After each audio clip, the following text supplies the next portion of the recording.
বাংলাদেশের চট্টগ্রামের এক কুখ্যাত অপরাধীকে গ্রেপ্তার করার পর সামনে এসেছে এমন একটি তথ্য যা ঘিরে শুরু হয়েছে ব্যাপক চাঞ্চল্য। কারণ ওই অভিযুক্তের কাছ থেকে উদ্ধার হয়েছে একটি ভারতীয় আধার কার্ড, আর সেই আধার কার্ড কিভাবে তার কাছে এলো তা নিয়েই এখন তদন্ত শুরু করেছে বাংলাদেশ পুলিশ। চট্টগ্রাম জেলার পুলিশ সুপারের বক্তব্য অনুযায়ী উদ্ধার হওয়া আধার কার্ডে অভিযুক্তের ছবি থাকলেও সেখানে তার নাম লেখা রয়েছে আজহার খান। অথচ পুলিশের দাবি ওই ব্যক্তির আসল নাম মোবারক হোসেন, যিনি ডেভিড ইমন নামেও পরিচিত। বাংলাদেশের বন্দর নগরী চট্টগ্রামে দীর্ঘদিন ধরেই আতঙ্কের আর এক নাম ছিল ডেভিড ইমন। পুলিশের দাবি চট্টগ্রাম এবং আশপাশের এলাকায় গত কয়েক বছর ধরে সে নানা ধরনের অপরাধমূলক কর্মকাণ্ড পরিচালনা করত। অভিযোগ অনুযায়ী ব্যবসায়ীদের কাছ থেকে নিয়মিত তোলা আদায়, খুন, অপহরণ, অস্ত্রের কারবার এবং সংগঠিত অপরাধের সঙ্গে তার নাম জড়িয়ে রয়েছে। বাংলাদেশ পুলিশের তথ্য অনুযায়ী ডেভিড ইমনের বিরুদ্ধে জানে শেষ করা, অস্ত্র আইন এবং তোলাবাজি সহ অন্তত 13টি মামলা রয়েছে। শুধু তাই নয়, চট্টগ্রাম, রাউজান এবং রাঙ্গুনিয়া এলাকার একাধিক জানে শেষ করার তদন্তেও তার নাম উঠে এসেছে বলে জানিয়েছে পুলিশ। তদন্তকারীদের দাবি সে শুধু একা অপরাধ করত না, বরং একটি বড় অপরাধ চক্র পরিচালনা করত। পুলিশের অভিযোগ, পার্বত্য চট্টগ্রাম ভিত্তিক ইউনাইটেড পিপলস ডেমোক্রেটিক ফ্রন্ট অর্থাৎ ইউপিডিএফ এর কাছ থেকে অস্ত্র সংগ্রহ করে বিভিন্ন সন্ত্রাসমূলক কর্মকাণ্ড চালাতো সে। এই অভিযোগগুলি এখন তদন্তের আওতায় রয়েছে। গত কয়েক মাস ধরে ডেভিড ইমনকে ধরতে তল্লাশি চালাচ্ছিল বাংলাদেশ পুলিশ, কিন্তু প্রতিবারই সে পুলিশের হাত থেকে পালিয়ে যেতে সক্ষম হয়। পুলিশ জানিয়েছে অন্তত 3 বার গ্রেপ্তারের হাত থেকে পালিয়ে গিয়েছিল সে। তদন্তে আরও জানা গেছে, আইন শৃঙ্খলা রক্ষাকারী বাহিনীর নজর এড়ানোর জন্য সে অত্যন্ত সতর্কভাবে চলাফেরা করত। বাংলাদেশের কোনো মোবাইল সিম সে ব্যবহার করত না বলেই পুলিশের দাবি, বরং সে ব্যবহার করত ভারতের একটি মোবাইল পরিষেবা সংস্থার সিম কার্ড এবং বিভিন্ন মোবাইল অ্যাপ। এর ফলে তার অবস্থান শনাক্ত করা আরও কঠিন হয়ে উঠেছিল বলে মনে করছে তদন্তকারীরা। তবে শেষ পর্যন্ত পুলিশের জালে ধরা পড়তেই হলো। গত বুধবার ভোর রাতে যশোর নড়াইল মহাসড়কের ঝুমঝুমপুর এলাকায় একটি প্রাইভেট গাড়িতে তল্লাশি চালায় পুলিশ। সেই তল্লাশির সময় ডেভিড ইমনকে আটক করা হয়। এরপর তার কাছ থেকে উদ্ধার হয় একাধিক গুরুত্বপূর্ণ নথি।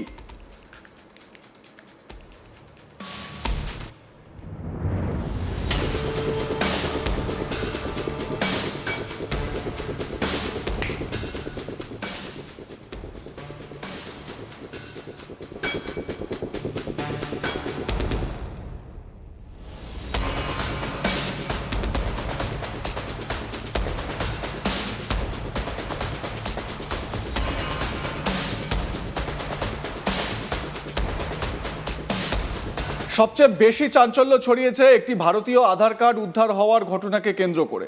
বাংলাদেশের চট্টগ্রাম জেলার পুলিশ সুপার মোহাম্মদ মাসুদ আলম জানিয়েছেন, উদ্ধার হওয়া আধার কার্ডে অভিযুক্তের ছবি রয়েছে, তবে সেখানে তার নাম উল্লেখ করা হয়েছে আজহার খান নামে। চট্টগ্রামের পুলিশ সুপার মাসুদ আলম কি বলছেন শুনুন।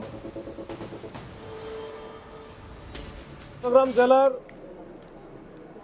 গোয়েন্দা পুলিশের বা টিভির চলমান ধারাবাহিক অভিযানে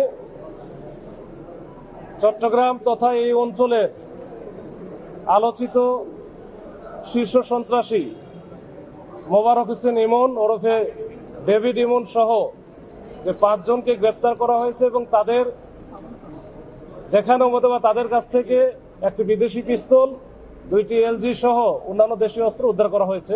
বাংলাদেশেই ছিল, যদিও বিভিন্ন ফোন কলে আমরা এর আগেও দেখেছি যে সে বলেছে যে আমি দুবাই আছি, অমুক জায়গায় আছি, এগুলো না আসলে মিসগাইড করার জন্য। কিন্তু সর্বশেষ যে সে যখন বেশি চাপে পড়ে যায়, আমরাও তো বিভিন্নভাবে অনেকদিন থেকে কাজ করছে, আর আমরা কাজ করলে ওরা তো আসলে কোনো না কোনোভাবে বুঝে যায়। তখন সে একটা পর্যায়ে বুঝে গিয়েছিল যে এখানে থাকা তার জন্য নিরাপদ না।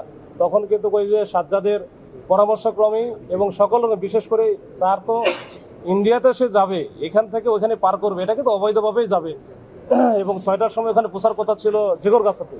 পৌঁছে ওই পাশে কে পার করবে এবং ভারতে কে রিসিভ করবে, এটা কিন্তু সব ঠিক করা ছিল। ইভেন ওই পাশে আধার কার্ড একটা বলে ইন্ডিয়াতে আছে, ওই আধার কার্ডও তার কাছে আমরা পেয়েছি, যেটাতে সে ইউজ করার কথা ওইখানে গিয়ে। তো এই হচ্ছে অবস্থা। পুলিশ এখন খতিয়ে দেখছে কিভাবে একজন বাংলাদেশি নাগরিকের কাছে ভারতীয় আধার কার্ড এলো। এই আধার কার্ডটি আসল নাকি জাল, কিভাবে এটি তৈরি করা হয়েছে, কোনো চক্র এর সঙ্গে জড়িত কিনা, এই সমস্ত প্রশ্নের উত্তর খুঁজছে তদন্তকারী সংস্থা। চট্টগ্রামের পুলিশ সুপার আরও জানিয়েছেন, গ্রেপ্তার হওয়ার আগে ডেভিড ইমন দেশ ছেড়ে পালানোর পরিকল্পনা করেছিল। পুলিশের দাবি সে অবৈধভাবে সীমান্ত পেরিয়ে ভারতে ঢোকার চেষ্টা করছিল। তদন্তকারীদের মতে তার পরিকল্পনা ছিল ঝিকরগাছা সীমান্ত দিয়ে বাংলাদেশ ছেড়ে ভারতের পশ্চিমবঙ্গের বাগদা সীমান্ত এলাকায় প্রবেশ করা, কিন্তু তার আগেই পুলিশ অভিযান চালিয়ে তাকে আটক করে। অর্থাৎ সীমান্ত পার হওয়ার আগেই তার পরিকল্পনা ভেস্তে যায়। গ্রেপ্তারের পর এখন তাকে জিজ্ঞাসাবাদ করা হচ্ছে। পুলিশ জানতে চাইছে সে কতদিন ধরে পালিয়ে বেড়াচ্ছিল, কারা তাকে সাহায্য করছিল এবং উদ্ধার হওয়া আধার কার্ডের উৎস কী। এছাড়াও সে কোনো আন্তর্জাতিক অপরাধ চক্রের সঙ্গে যুক্ত ছিল কিনা সেই বিষয়টিও খতিয়ে দেখা হচ্ছে। তবে এখানে একটি বিষয় মনে রাখা জরুরি, আধার কার্ড উদ্ধারের ঘটনা এবং সেটি কিভাবে তার কাছে এলো তা এখনও তদন্তাধীন। এ বিষয়ে এখনও চূড়ান্ত কোনো সিদ্ধান্তে পৌঁছায়নি তদন্তকারী সংস্থা। তদন্ত শেষ হওয়ার পরই পুরো বিষয়টি পরিষ্কার হবে। এদিকে এই ঘটনাকে কেন্দ্র করে সীমান্ত নিরাপত্তা এবং পরিচয়পত্রের অপব্যবহার নিয়েও নতুন করে প্রশ্ন উঠতে শুরু করেছে। বিশেষজ্ঞদের মতে যদি কোনো বিদেশি নাগরিকের কাছে ভারতীয় পরিচয়পত্র পাওয়া যায় তাহলে তার উৎস এবং সত্যতা খতিয়ে দেখা অত্যন্ত জরুরি। তবে এই মুহূর্তে তদন্তের স্বার্থে পুলিশ খুব বেশি তথ্য প্রকাশ করছে না। আগামী দিনে তদন্তে আরও কি তথ্য সামনে আসে, উদ্ধার হওয়া আধার কার্ড সম্পর্কে কি জানা যায় এবং এই ঘটনায় আরও কেউ জড়িত কিনা সেদিকেও এখন নজর থাকবে। তো এই বিষয়ে চট্টগ্রামের পুলিশ সুপার কি বলেছেন আরও একবার শোনাই আপনাদের। চট্টগ্রাম জেলার গোয়েন্দা পুলিশের বা ডিবির চলমান ধারাবাহিক অভিযানে চট্টগ্রাম তথা এই অঞ্চলের আলোচিত শীর্ষ সন্ত্রাসী মোবারক হোসেন ইমন ওরফে ডেভিড ইমন সহ যে 5 জনকে গ্রেপ্তার করা হয়েছে এবং তাদের দেখানো মতো বা তাদের কাছ থেকে একটি বিদেশি পিস্তল, 2টি এলজি সহ অন্যান্য দেশীয় অস্ত্র উদ্ধার করা হয়েছে।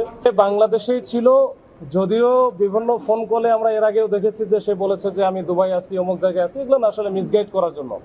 কিন্তু সর্বশেষ যে সে যখন বেশি চাপে পড়ে যায়, আমরাও তো বিভিন্নভাবে অনেকদিন থেকে কাজ করছে, আর আমরা কাজ করলে ওরা তো আসলে কোনো না কোনোভাবে বুঝে যায়। তখন সে একটা পর্যায়ে বুঝে গিয়েছিল যে এখানে থাকা তার জন্য নিরাপদ না। তখন কিন্তু ওই যে সাজ্জাদের পরামর্শক্রমেই এবং সকলের, বিশেষ করে তার তো ইন্ডিয়াতে সে যাবে, এখান থেকে ওইখানে পার করবে, এটা কিন্তু অবৈধভাবেই যাবে এবং 6টার সময় ওখানে পৌঁছার কথা ছিল জিগরগাছাতে। পৌঁছে ওই পাশে কে পার করবে এবং ভারতে কে রিসিভ করবে, এটা কিন্তু সব ঠিক করা ছিল। ইভেন ওই পাশে আধার কার্ড একটা বলে ইন্ডিয়াতে আছে, ওই আধার কার্ডও তার কাছে আমরা পেয়েছি, যেটাতে সে ইউজ করার কথা ওইখানে গিয়ে। তো এই হচ্ছে অবস্থা। আপনাদের মতামত জানান, দেখতে থাকুন আজ তাক বাংলা, সাবস্ক্রাইব করুন আমাদের ইউটিউব চ্যানেলটি।